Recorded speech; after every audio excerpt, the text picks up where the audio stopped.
Hello.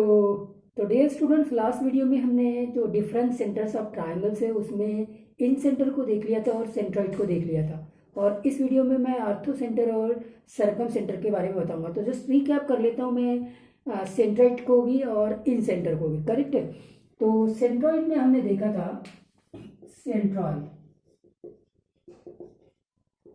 तो ये triangle है और इसके वर्टाइसेस के कोऑर्डिनेट अगर x1 y1 x2 y2 और x3 y3 है, तब जो सेंट्रॉइड है उसके कोऑर्डिनेट इस प्रकार से दिए जाते हैं x1 plus x2 plus x3 divided by 3 और y1 plus y2 plus y3 divided by 3।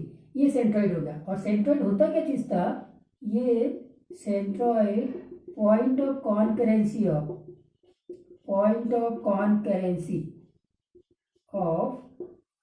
क्या होता था? पॉइंट ऑफ कॉन्करेंसी ऑफ, हाँ जी, मीडियंस। Correct, medians.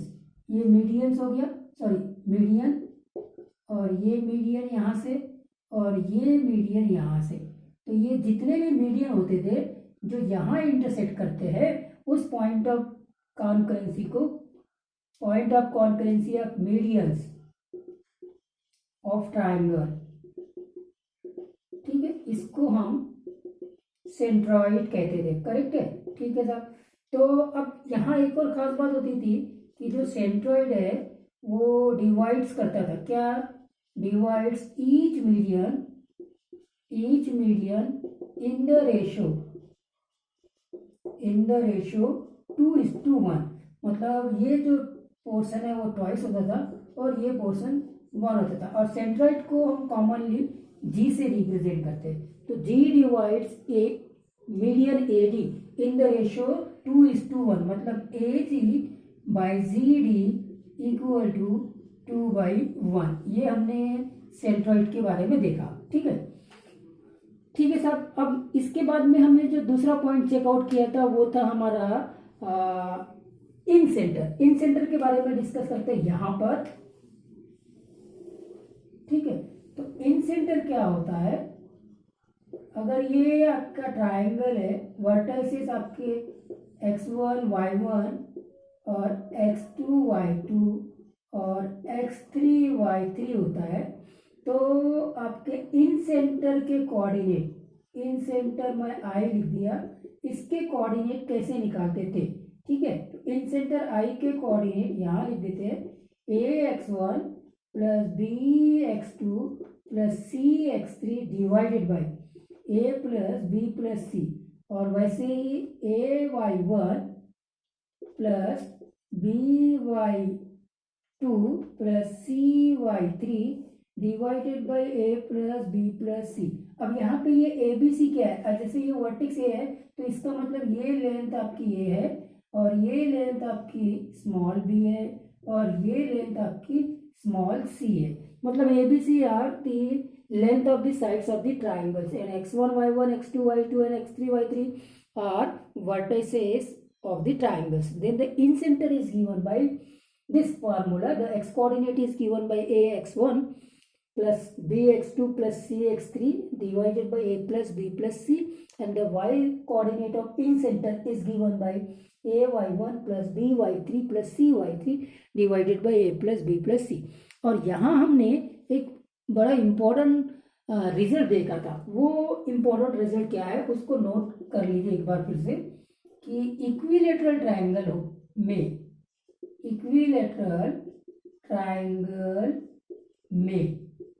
इसका जो इन सेंटर होता है वो एक्चुअली में इसका सेंट्रॉइड ही होता है। करेक्ट है, इन सेंटर एक्चुअली में सेंट्रॉइड होता है किसका? इक्विलेटरल ट्रायंगल में। और इसके ऊपर क्वेश्चंस आते हैं और ये आपको कंफ्यूज करने की कोशिश करता है, क्योंकि इन सेंटर में क्या होता है ना कि ये जो फॉर्मूला है इसमें आपको सिर्फ वर्टाइसेस दिया है, तो ए निकालना है, बी निकालना है, सी निकालना है डिस्टेंस फार्मूले से, और फिर आपको ये फार्मूला अप्लाई करके इन सेंटर निकालना है। थोड़ा सा लेंदी लगता है, ठीक है, लेकिन आपको वो प्रॉब्लम बहुत क्विकली सॉल्व हो जाएगा अगर आपने साइड्स पता कर लिया किसी तरह से डिस्टेंस फार्मूले से कि ये एक इक्विलेटरल ट्रायंगल है। तो इक्विलेटरल ट्रायंगल है तो इन सेंटर सीधा सीधा इसका सेंट्रॉइड हो जाएगा। और सेंट्रॉइड को कैलकुलेट करना बहुत आसान है। आपका सेंट्रॉइड निकालने का ये formula x1 plus x2 plus x3 divided by 3, y1 plus y2 plus y3 divided by 3। तो ये अपने आप में एक क्वेश्चन भी हो गया, इक्विलेटरल ट्राइंगल का इन सेंटर उसका सेंट्रॉइड होता है। और नहीं तो फिर क्वेश्चन में वर्टिसेस दिए रहेंगे और वो एक्चुअली में इक्विलेटरल ट्राइंगल होगा और आपको इन सेंटर पूछ रहा है, एक्चुअली में आप उसके सेंट्रॉइड को निकालेंगे, ऑटोमेटिकली वो इन सेंटर हो जाएगा। तो इतने पॉइंट्स के ऊपर हम ऑलरेडी डिस्कशन कर चुके हैं और अब मैं आपको दो जो सेंटर्स रह गए हैं उसके बारे में बताऊंगा। तो सबसे पहले मैं स्टार्ट करता हूँ सरकम सेंटर से। सरकम सेंटर ऑफ द ट्राइंगल, ठीक है। तो सरकम सेंटर क्या होता है कि ये ट्राइंगल एबीसी है और इस साइड्स का परपेंडिकुलर बाइसेक्टर आपने लोअर क्लासेस में लिखा है, करेक्ट है। ये परपेंडिकुलर बाइसेक्टर जहां इंटरसेक्ट करते हैं उस पॉइंट को हम सरकम सेंटर ऑफ द ट्राइंगल बोलते हैं। अब ये सरकम सेंटर की खासियत क्या होती है, जैसे मैंने इसको एच नाम दे दिया, सरकम सेंटर को एच नाम दे दिया, तो यहाँ से ये एच ए और एच बी और एच सी सेम डिस्टेंस पे होंगे, करेक्ट है। अगर आप यहाँ से इसको सेंटर मान के हुए एक सर्कल बनाएंगे तो इस सर्कल का सेंटर ये H A, radius H A भी हो सकता है, एच बी और एच सी, मतलब सर्कम सेंटर से ट्राइंगल के वर्टिसेस सेम डिस्टेंस पे होते हैं। ये बात क्लियर हो गई। अब सर्कम सेंटर का इतना इम्पोर्टेंस है कि हम जो सर्कम सेंटर है उसकी सहायता से एक सर्कल निकाल सकते हैं जो इस ट्राइंगल के वर्टिसेस से पास हो रहा है, इसको हम सर्कम सर्कल बोलेंगे। और ये जो वर्टिसेस के डिस्टेंस है सर्कम सेंटर से वो सेम डिस्टेंस पे होंगे, ठीक है। ये तो हो गया सर्कम सेंटर, फाइन। तो अब क्या है, सर्कम सेंटर को अगर फाइंड आउट करना है तो आपको ये साइड्स निकालने पड़ेंगे, साइड्स के इक्वेशन निकालने पड़ेंगे, इस साइड्स के इक्वेशन निकालने पड़ेंगे, मतलब ये परपेंडिकुलर बाइसेक्टर के इक्वेशन निकालने पड़ेंगे, करेक्ट है कि नहीं, फाइन। तो अब वो इक्वेशन कैसे निकालेंगे हम स्ट्रेट लाइन में पढ़ लेंगे, वहां तक कोई इशू नहीं है। बस सर्कम सेंटर क्या होता है ये अभी हमने देख लिया। और अब मैं डिस्कस करता हूँ स्टूडेंट्स आर्थो सेंटर के ऊपर। तो आर्थो सेंटर बहुत इंपॉर्टेंट है, इसके ऊपर क्वेश्चंस भी दिखेंगे।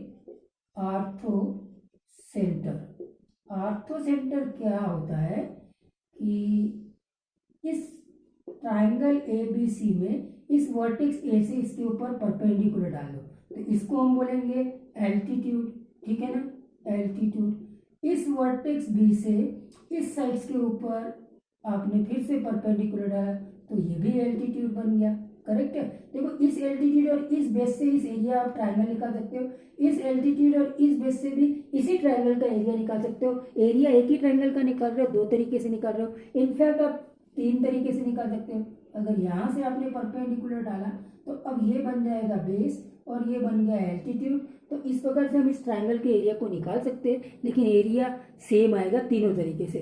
तो इनके बेस के लेंथ और एल्टीट्यूड के लेंथ डिफरेंट हो सकते हैं, करेक्ट है कि नहीं। ये एल्टीट्यूड का लेंथ और ये एल्टीट्यूड का लेंथ और ये एल्टीट्यूड का लेंथ डिस्टिंक्ट हो सकता है, फिर ये बेस डिस्टिंक्ट हो सकते हैं, पर एरिया जो निकालेंगे एक ही ट्राइंगल का तो वो एरिया सेम आएगा। ये बात तो समझ में आ गई। अच्छा अब आती है ये एल्टीट्यूड। ये एल्टीट्यूड है ना एक ही पॉइंट से पास हो रहे, तो पॉइंट ऑफ कॉन्करेंसी ये एक्चुअली में ये है पॉइंट ऑफ इंटरसेक्शन। अभी इंटरसेक्शन वर्ड यूज कर देता हूँ, intersection of altitudes, altitudes of triangle is called as orthocentre, correct है। और आर्थो सेंटर को अगर मैंने किससे नाम दे दिया, चलिए पी से नाम दे दिया, पी से रिप्रेजेंट किया आर्थो सेंटर को। तो बहुत इंटरेस्टिंग बात मैं अब आपको बताने वाला हूँ। देखो एल्टीट्यूड का पॉइंट ऑफ इंटरसेक्शन, करेक्ट है। एल्टीट्यूड मतलब एक वर्टेक्स से दूसरे साइड्स के ऊपर परपेंडिकुलर डालना है। अब आपने कभी राइट एंगल ट्राइंगल को ध्यान से देखा है, देख लीजिए इस बार, ठीक है। Right angle triangle vertex vertex vertex तीन वर्टेक्स है। अगर आप देखिए इस वर्टेक्स से इस साइड्स के ऊपर मैंने परपेंडिकुलर डाला, इस वर्टेक्स से ये परपेंडिकुलर डाला, इस साइड्स के ऊपर, करेक्ट है क्या? और ये दोनों कहाँ इंटरसेक्ट कर रहे हैं? यहाँ पे। इसका मतलब ये आर्थो सेंटर होगा इस ट्रायंगल का, खास बात। और यही आपका राइट एंगल वर्टेक्स है, राइट एंगल वर्टेक्स है। तो राइट एंगल ट्रायंगल में राइट एंगल वर्टेक्स ही उसका आर्थो सेंटर होता है, और इसी के ऊपर क्वेश्चन बन जाते हैं। अब आप अगर आपको ये मालूम है तो आप इसको क्विकली सेकंडों में सॉल्व कर सकते हैं। अदरवाइज आपको फिर आर्थो सेंटर निकालने के लिए एल्टीट्यूड निकालना पड़ेगा, एल्टीट्यूड के इक्वेशन निकालने पड़ेंगे, और फिर वो दो एल्टीट्यूड्स का पॉइंट ऑफ इंटरसेक्शन निकालना पड़ेगा, फिर लेंदी प्रोसेस। तो अगर आपको ये पता चल जाए कि ये एक्चुअली में राइट एंगल ट्राइंगल है। अब राइट एंगल ट्राइंगल के लिए क्वेश्चन देखते हैं। इसमें दो बड़े इंपॉर्टेंट क्वेश्चन मैं आपको कराता हूँ। First question, find the ortho centre of the triangle whose vertices are 0, 8, 0 and 0, 6। अब आप देखेंगे कि आर्थो सेंटर निकालना है, तो यार ये तो क्या हो गया कि ट्रायंगल बनाना है, और फिर ट्रायंगल के बाद में उसके एल्टीट्यूड्स के इक्वेशन निकालना है। इक्वेशंस दो एल्टीट्यूड्स के निकालेंगे, फिर उनका पॉइंट ऑफ इंटरसेक्शन का जो कोऑर्डिनेट होगा वो हमारा आर्थो सेंटर होगा। और आप सोचेंगे कि ये तो बहुत लेंदी प्रॉब्लम, बहुत क्विकली आप इस रिजल्ट को यूज कर सकते हैं। अगर आप देखें एक्स एक्सिस वाई एक्सिस एक दूसरे के ऊपर परपेंडिकुलर होते हैं, एक्स एक्सिस ठीक है, वाई एक्सिस ठीक है, ये तो हो गया आपका ओ 0, 0, यहाँ कहीं 8, 0 होगा, यहाँ कहीं 0, 6 होगा। इसको आप जोड़ दीजिए इससे। तो अगर आप देखें तो इन वर्टाइसेस से जो ट्रायंगल बन रहा है वो एक्चुअली में राइट एंगल ट्रायंगल है, जिसका वर्टेक्स राइट वर्टेक्स ये है, तो यही आपका आर्थो सेंटर होगा। बस काम खत्म, आंसर। तो आर्थो सेंटर इस ट्रायंगल का एक्चुअली में ये राइट एंगल वर्टेक्स होगा, दैट इज 0, 0, खत्म। अब दूसरा क्वेश्चन इसमें देखता हूँ जो कि एडवांस में आता है। बड़ा इंटरेस्टिंग क्वेश्चन पे आ रहा हूँ मैं, अब ऑलरेडी एडवांस में आया हुआ क्वेश्चन है। तो दूसरा क्वेश्चन को चेकआउट करते हैं students. Find the ortho centre, find the artho center formed of the triangle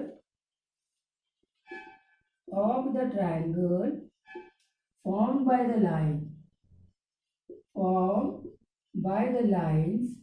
lines की इक्वेशन देखिए, x y equal to 0 and x plus y equal to 1। अब आपको थोड़ा सा मैं एडवांस में लेके जा रहा हूँ पेयर ऑफ स्ट्रेट लाइन्स में। और हालांकि पेयर ऑफ स्ट्रेट लाइन एक अलग चैप्टर है, लेकिन उसका कॉन्सेप्ट जो है ना पेयर ऑफ स्ट्रेट लाइन का, पेयर ऑफ स्ट्रेट लाइन्स मतलब वहाँ दो लाइन्स होती होगी।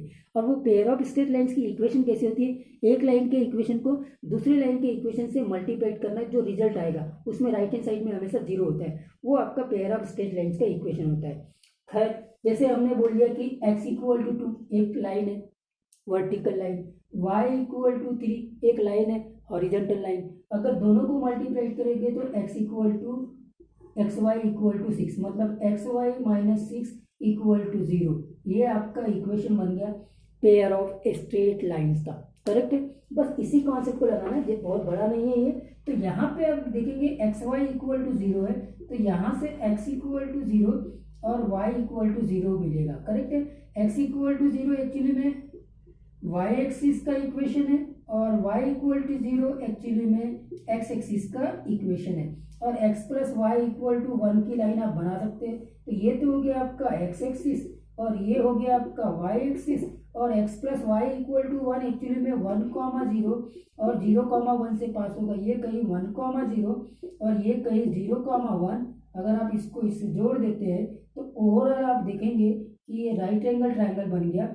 और ये ओरिजिन जिसके कोऑर्डिनेट 0, 0 है, इसका मतलब यही इसका आर्थो सेंटर होगा, यही इसका आर्थो सेंटर होगा। तो ये दोनों क्वेश्चन देखिए, आप तो इसको वर्बली सॉल्व कर सकते हैं अगर ये कॉन्सेप्ट मालूम है कि राइट एंगल ट्रायंगल है, तो राइट एंगल ट्रायंगल में राइट एंगल वर्टेक्स ही आर्थो सेंटर हो जाता है, करेक्ट है, फाइन। तो स्टूडेंट्स, अब हमने चारों सेंटर्स को देख लिया है। अब मैं इनके बीच में एक रिलेशंस होता है उसको बताता हूँ। इसके ऊपर क्वेश्चन और आते हैं, तो रिलेशंस क्या होता है वो देखते हैं, ठीक है।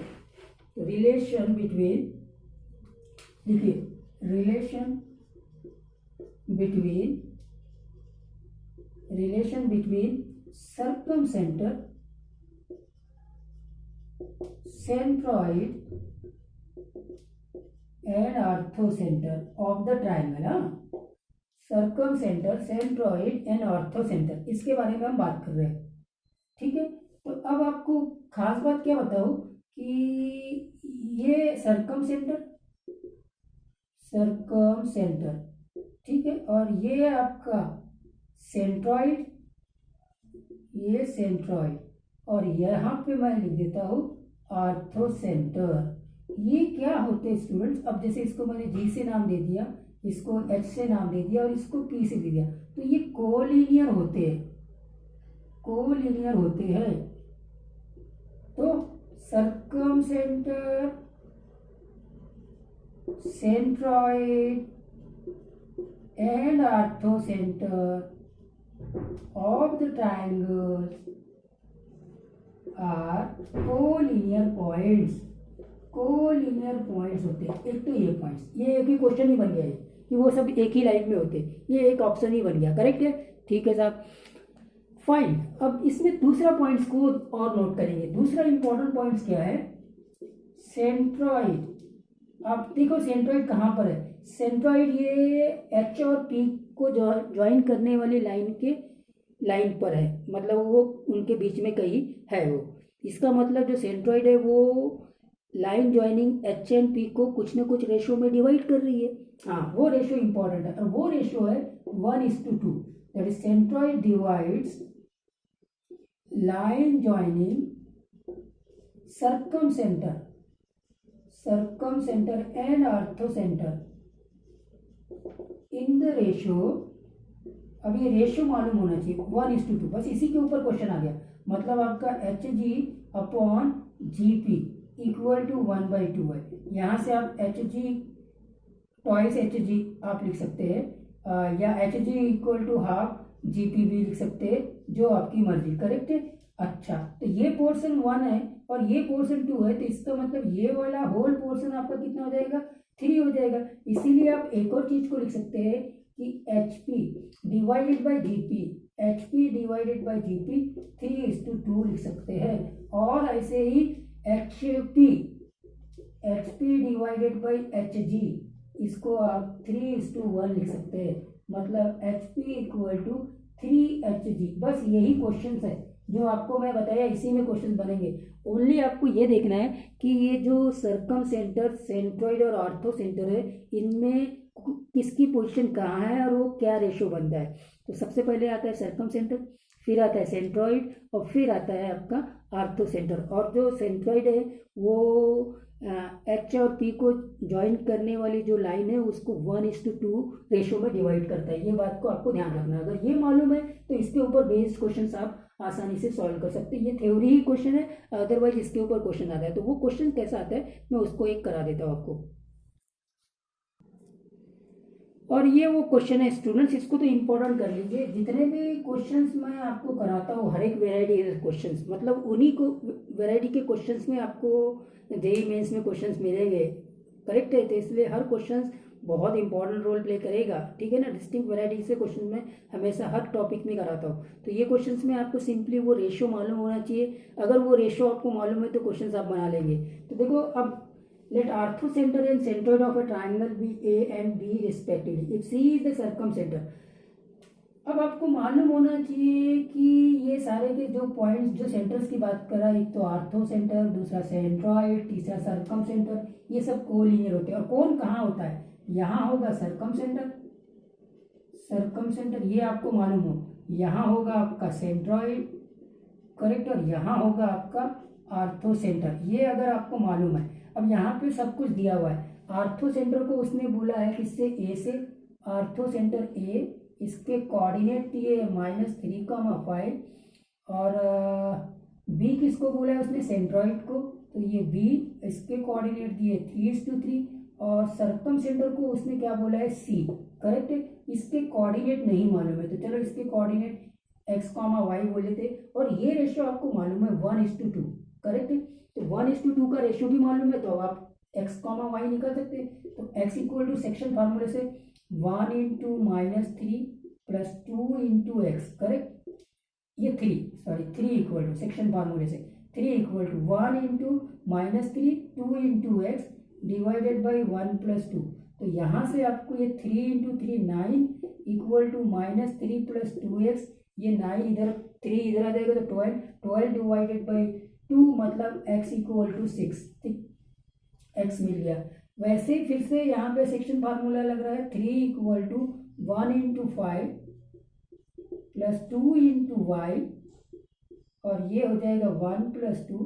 तो ये देखो 3 3 जा 9 इक्वल टू 5 प्लस 2y, यहाँ से y मिल जाएगा। 5 इधर आया तो 4 हो जाएगा डिवाइडेड बाई 2 मतलब 2, तो y इक्वल टू 2।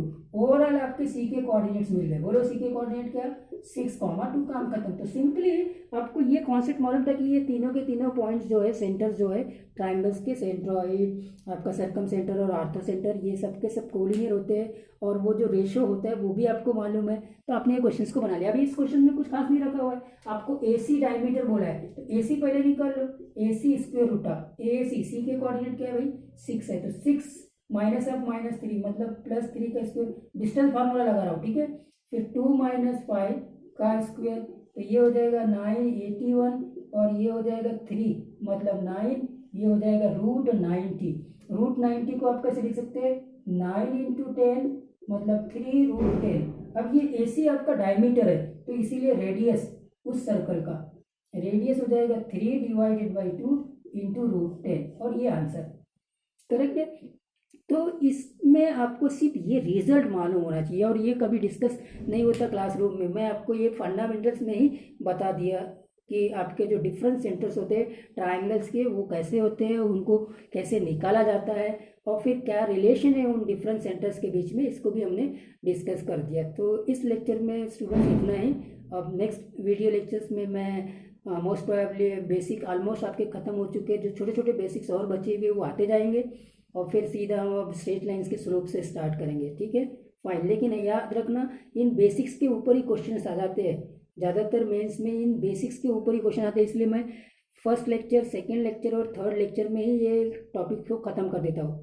आपको समझ में आ गया डिस्टेंस फार्मूला कैसा होता है, सेक्शन फार्मूला कैसा होता है, इक्विलेटरल ट्रायंगल क्या होता है, एरिया कैसा होता है, डिफरेंट सेंटर्स ऑफ ट्रायंगल्स कैसे होते हैं। Okay bye.